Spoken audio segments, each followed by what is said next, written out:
함께 사도신경으로 신앙 고백하시겠습니다. 나는 전능하신 아버지 하나님 천지의 창조주를 믿습니다. 나는 그의 유일하신 아들 우리 주 예수 그리스도를 믿습니다. 그는 성령으로 잉태되어 동정녀 마리아에게서 나시고 본디오 빌라도에게 고난을 받아 십자가에 못 박혀 죽으시고 장사된 지 사흘 만에 죽은 자 가운데서 다시 살아나셨으며 하늘에 오르시어 전능하신 아버지 하나님 우편에 앉아 계시다가 거기로부터 살아있는 자와 죽은 자를 심판하러 오십니다. 나는 성령을 믿으며 거룩한 공교회와 성도의 교제와 죄를 용서받는 것과 몸의 부활과 영생을 믿습니다. 아멘. 우리 함께 찬송가 369장 찬송가 369장을 함께 찬송하도록 하겠습니다. 죄짐 맡은 우리 구주 어찌 좋은 친구인지 찬송가 369장입니다.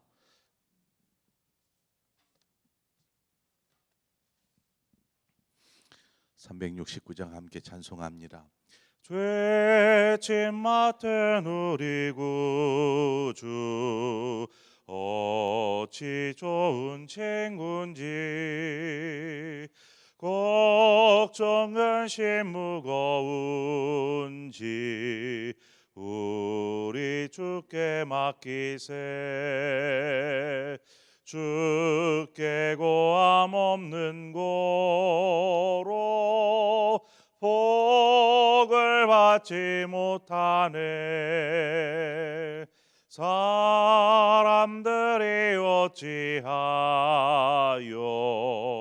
아랠 줄을 모를까.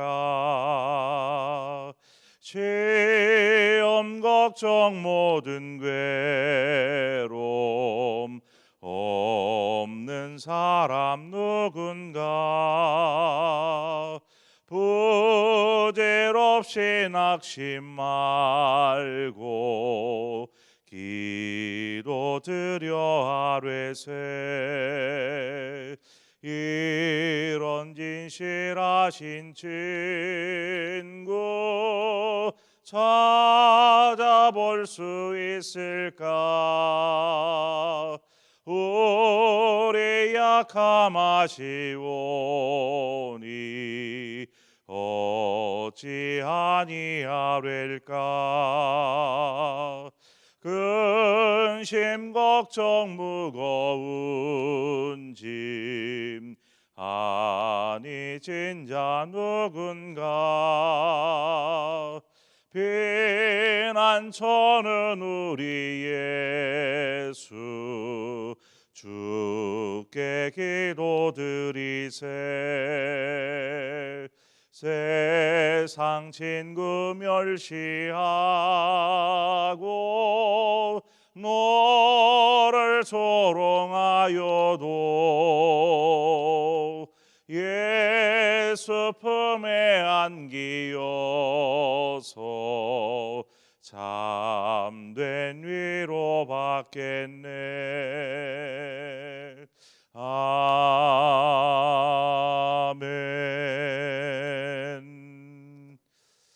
하나님 말씀 보도록 하겠습니다. 시편 119편 169절에서 마지막 176절의 말씀입니다. 시편 119편 169절에서 176절의 말씀 우리 함께 교독해서 읽도록 하겠습니다. 여호와여, 나의 부르짖음이 주 앞에 이르게 하시고 주의 말씀대로 나를 깨닫게 하소서.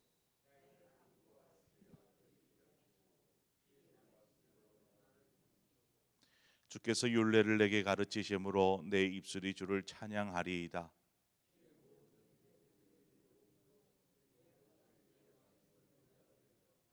내가 주의 법도들을 택하여 싸우니 주의 손이 항상 나의 도움이 되게 하소서.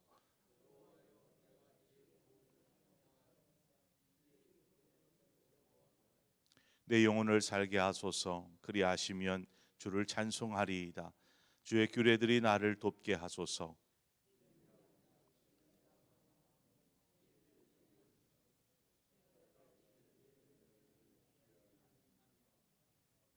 아멘. 오늘은 169절과 170절에 나오는 말씀처럼 저자가 하나님 앞에 부르짖어 간구하며 기도하는 것을 우리는 보게 되는데, 그래서 우리가 함께 이 시간에 기도에 대해서 함께 말씀을 살피고자 합니다.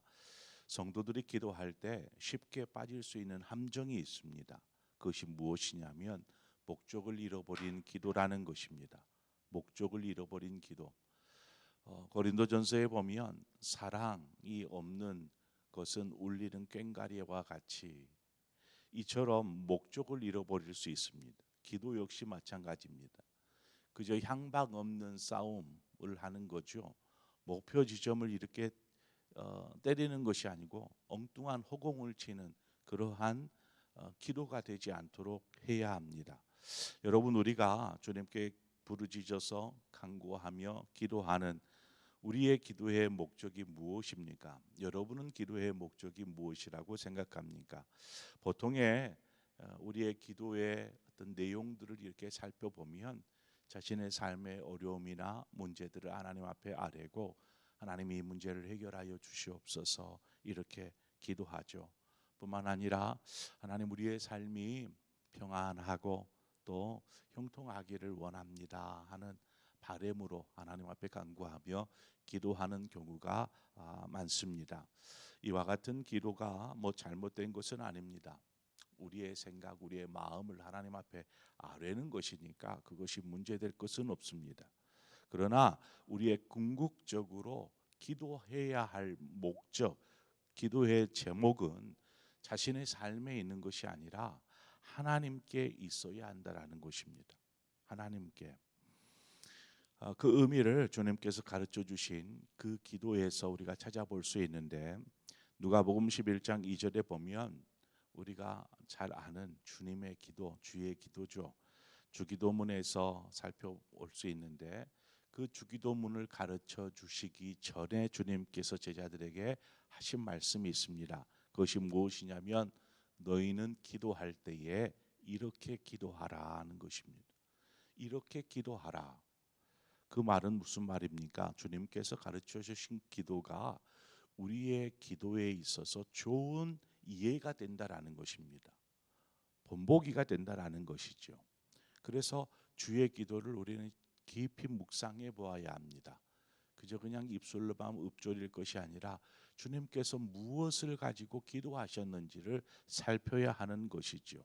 그 기도의 내용 중에 전체를 다 살필 수는 없고, 그 기도의 내용 중에 마태복음 6장 10절에 가보면 나라가 임하시오며 뜻이 하늘에서 이루어진 것 같이 땅에서도 이루어지이다 라고 기도하는 내용이 나옵니다. 주님은 여기서 말하는 나라가 임하시오며 라고 하듯이 하나님의 나라를 위해서 기도했습니다. 하나님의 나라, 그 나라가 이 땅 가운데 임하시옵소서라는 기도이지요. 즉 우리가 하나님의 자녀이고 또 하나님의 백성으로서 하나님의 나라가 임하는 것, 그래서 하나님께서 우리를 다스리시고 통치하도록, 그러한 통치를 받으며 살아가도록 기도하라는 것입니다. 하나님, 오늘 나를 좀 다스려 주십시오. 그리고 하나님의 나라를 위해서 나를 사용하여 주십시오 라고 기도하는 것이죠. 그것이 인간을 창조하신 하나님의 뜻이기 때문에 그렇습니다. 인간을 창조하신 하나님의 뜻, 하나님의 뜻이 우리의 삶을 통해서 이루어질 때 그곳이 바로 하나님의 나라요 에덴이 되는 것입니다. 그러므로 하나님의 뜻이 이루어지도록 우리는 기도해야 하는데, 어떻게 기도해야 할까요? 어떻게 하나님의 뜻이 우리의 삶 속에서 이루어지도록 기도해야 할까요? 우리가 어떤 기도에 앞서서 해야 될 것은 믿어야 한다는 것입니다. 믿어야 한다. 영접하는 자, 곧 그 이름을 믿는 자로서 우리는 기도하는 것입니다. 그러니까 기도하기에 앞서 우리가 분명하게 하나님을 믿고 있는지, 신뢰하고 있는지, 또 하나님의 그 말씀이 우리의 삶에 분명하게 이루어질 것을 확신하고 있는지, 이 부분이 먼저 점검되어져야 합니다. 이 믿음이 없으면 그저 그냥 허공에다 대고 기도하는 것과 별반 다를 바가 없습니다. 하나님, 이 말씀이 하나님의 말씀하신 이것이 분명히 우리의 삶 속에서도 이루어질 것을 저는 믿습니다 하는 그 말씀을 붙잡고 기도하는 것이죠. 그리스도인은 믿음으로 사는 사람입니다. 그러나 세상이 우리를 믿음 안에 살아가도록 가만히 내버려 두지 않죠. 주님을 잊어버리게 하고 또 죄 가운데 무감각하게 만들며 또 여러 핑계들로 우리가 그것을 당연하게 여기게 만들어 버립니다. 믿음으로 사는 것은 단지 우리 마음 가운데 어떤 믿음이 자리하고 있는 것에서 지나지 않는 것이 아니라 여기에서 한 발자국 더 나아가서 삶을 통해서 그 믿음이 드러나 보이게 하여야 한다라는 것입니다. 우리가 기도할 때 믿음으로 이렇게 살아가도록 살 수 있도록 우리는 기도해야 합니다. 믿음으로 산다라는 것이 무엇입니까? 믿음으로 산다. 그것은 하나님의 말씀대로 순종하며 그렇게 살아가는 삶이라 대답할 수 있을 것입니다. 하나님의 말씀대로 사는 삶이 믿음의 삶입니다. 그래서 우리가 믿음으로 보이는 삶, 믿음을 보이는 삶을 산다 하면 꼭 말씀을 붙잡는 삶, 말씀대로 순종하는 삶인 것입니다. 바로 여기에 우리의 기도의 제목이 있습니다. 말씀에 순종하며 살 수 있도록 하나님 간구하는 것입니다. 하나님께. 그러기 위해서 우리가 해야 될 것은 말씀에 대한 깨달음이 있어야 합니다. 말씀을 알아야 합니다. 그래야 말씀이 이루어지도록 기도할 것이며 또 그 말씀에 순종하며 살아가는 것입니다. 169절에 보면 여호와여 나의 부르짖음이 주 앞에 이르게 하시고 주의 말씀대로 나를 깨닫게 하소서라고 기도합니다. 그러니까 시편 저자가 하나님 앞에 구하고 있는 것이 무엇입니까? 말씀에 대하여서 깨닫게 해달라는 것입니다. 그 말씀을 깨닫게 해달라. 말씀이 하나님의 뜻이고 그 뜻이 이루어지며 또 그 뜻대로 살기 위해서 말씀을 깨달아야 한다라는 것을 아는 것이죠. 그것을 인하여서 부르짖는 것입니다. 하나님 깨닫게 해 주십시오. 하나님 말씀을 알게 해 주십시오. 그러면 그 말씀을 붙잡고 살겠습니다 라는 것입니다. 여러분, 말씀을 아는 것과 깨닫는다라는 것은 좀 큰 차이가 있는 것입니다. 먼저는 아는 것은 오래 지속되지 않습니다. 오래 지속되지 않지만 깨달아진 것은 두고두고 가슴속에 새겨집니다. 이 차이입니다. 아는 것은 쉬 잊어버릴 수 있습니다. 또 연세가 들면 들수록 깜박깜박하잖아요. 그렇듯 우리가 알고 있는 것 그렇지 하는 것들은 쉽게 잊어버릴 수 있지만 깨달아 알게 된 것은 이 가슴 깊이 신비에 새겨지는 것입니다. 그 말씀은 평생을 가는 것이죠. 또한 말씀의 능력의 차이가 드러납니다. 아는 것과 깨닫는 것에는 말씀의 능력의 차이. 그래서 아는 사람과 깨닫는 사람은 말씀의 능력을 경험하는 삶이 차이가 나게 되어 있습니다. 그저 아는 것에 멈춰 있지 않고 깨닫는 사람은 삶을 결단합니다. 변화시켜 갑니다. 왜냐하면 그 힘을 깨달았기 때문에 그렇습니다. 말씀의 능력을 깨달았기 때문에. 그래서 그 말씀대로 살아가는 것이죠. 우리는 말씀의 능력을 경험하기 위해서라도 하나님께서 자신에게 하시는 말씀이 무엇인지를 깨닫기 위해서 힘써야 합니다. 하지만 여러분, 말씀을 깨닫는다라는 이 부분은 우리의 노력과 힘으로 되어지는 영역이 아닙니다. 이것은 성령님께서, 지혜의 영이신 성령님께서 우리로 깨닫게 하시는 성령님께서 하실 영역인 것이죠. 그러므로 우리가 기도할 때 성령님, 우리에게 말씀을 깨닫게 하여 주십시오라고 우리는 기도해야 합니다. 앞서 주님께서 말씀하신 나라에 임하시오며 나라가 임하시오며 뜻이 하늘에서 이룬 것 같이 땅에서도 이루어지이다. 이 구절 안에는 참 많은 것들을 담아내고 있습니다. 서두에서 말씀드린 바와 같이 보통의 우리의 기도는 우리 자신을 위한 우리 자신이 중심이 되는 그러한 기도였습니다. 그런데 그 자리에 우리가 아닌 하나님이 계신다라면 우리의 기도는 어떻게 바뀔까요? 하나님을 위한 기도로 바뀌는 것입니다. 자신이 중심이 되어 있으면 자신을 위한 자신의 삶을 위한 기도가 된다면 그 중심에 하나님이 놓이면 하나님을 위한 기도가 되는 것입니다. 하나님을 위한 기도, 그것도 무엇일까요? 바로 말씀드렸던 주님께서 가르쳐 주신 것입니다.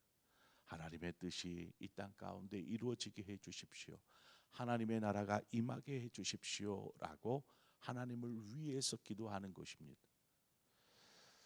169절과 170절에 보면 주의 말씀대로라는 말이 두 번 반복되어서 나옵니다. 주의 말씀대로, 주의 말씀대로. 이것이 바로 그 말씀입니다. 하나님의 뜻대로, 주의 말씀대로. 주님께서 기도를 알려주실 때에 하나님의 뜻이 이루어지도록 기도해라 이렇게 말씀하셨습니다. 즉 우리가 말씀대로 주님께서 하신 말씀대로 그 뜻대로 삶이 이루어지기를 바라고 그 삶은 곧 우리 자신의 우리 개인의 삶 속에서 하나님의 뜻이 이루어지도록 기도하는 것입니다. 기억하십시오. 기도는 우리를 향한 하나님의 뜻을 깨닫고 그것을 알아서 그 뜻대로 살기 위해서 기도하는 것이 기도의 궁극적인 목적이 되어야 합니다. 오늘 이 시간 우리가 함께 하나님 앞에 기도하며 나아갈 때에 그저 하나님 어디가 아프고 어떤 문제가 있고 이런 것도 분명히 하나님 앞에 기도하십시오. 기도하는데 우리의 궁극적인 목적은 정말 하나님께서 우리 자신의 삶, 자신의 삶을 통해서 오늘 하시고자 하는 것이 무엇인지, 하나님 무엇을 제가 하면 되겠습니까? 하나님을 위한 삶을 오늘 살게 해 주십시오. 그러기 위해서 하나님의 마음과 하나님의 뜻을 깨달아 알게 하여 주시고 또 그 뜻에 합당하도록 말씀대로 그 뜻에 합당하도록 살게 하여 주시옵소서라고 기도하는 것입니다. 그래서 때로는 우리가 잠잠하게 입을 다물고 하나님의 뜻이 무엇인지 하나님의 말씀하시고자 하는 것이 무엇인지를 듣기 위해서 힘쓰시기 바랍니다.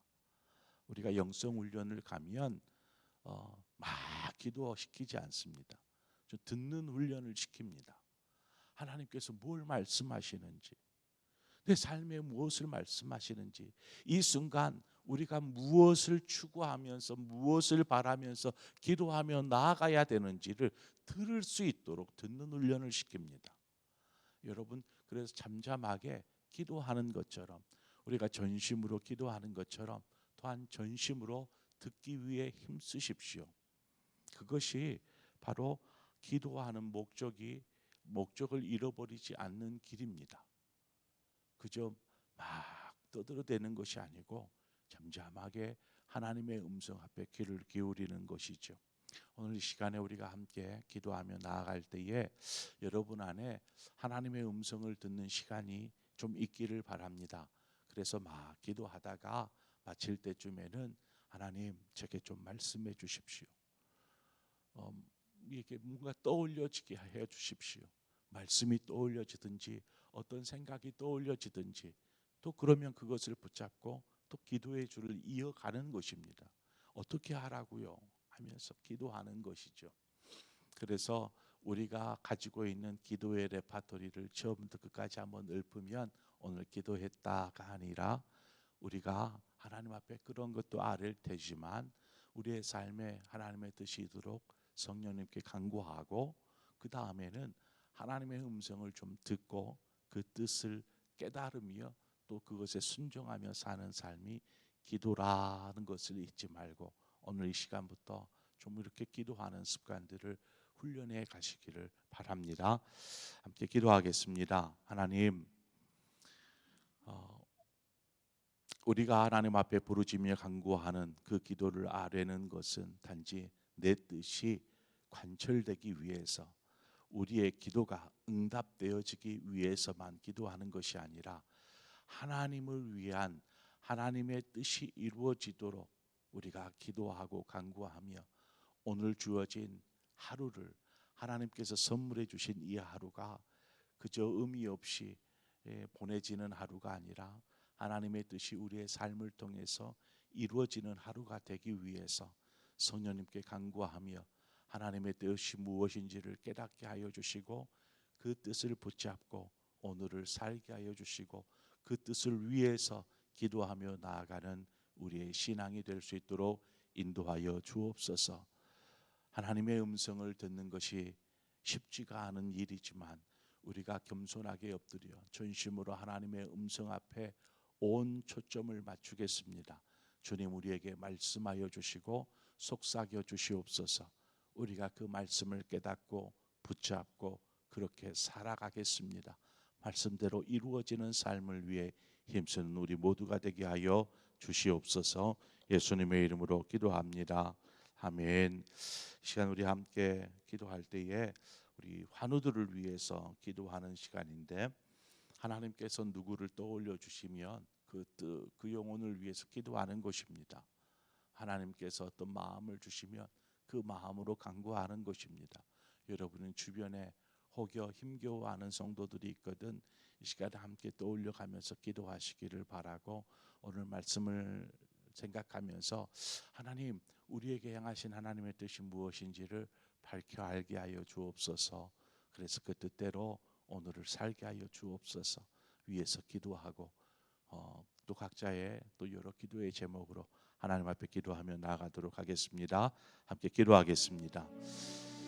하나님 아버지, 주님께서 우리에게 기도의 좋은 예를 보여주셨고, 너희는 기도할 때에 이렇게 기도해라 라고 말씀하셨는데, 우리는 주님이 가르쳐 주신 기도보다 우리의 원함과 우리의 바램과 우리의 간구를 하나님 앞에 기도할 때가 많이 있음을 보게 됩니다. 하나님, 어린아이는 자기가 원하는 것, 자기의 생각만을 부모에게 아뢰듯이 우리가 신앙의 어린아이에 머물러 있지 않게 하시고 성장하여서 하나님, 부모님을 어떻게 기쁘시게 할까 하는 마음을 품듯이 우리가 하나님의 자녀요 하나님의 백성으로서 어떠한 모습으로 성장해서 하나님을 기쁘시게 하는 삶을 살까를 생각할 때에 하나님, 하나님의 뜻이 이루어지는 삶,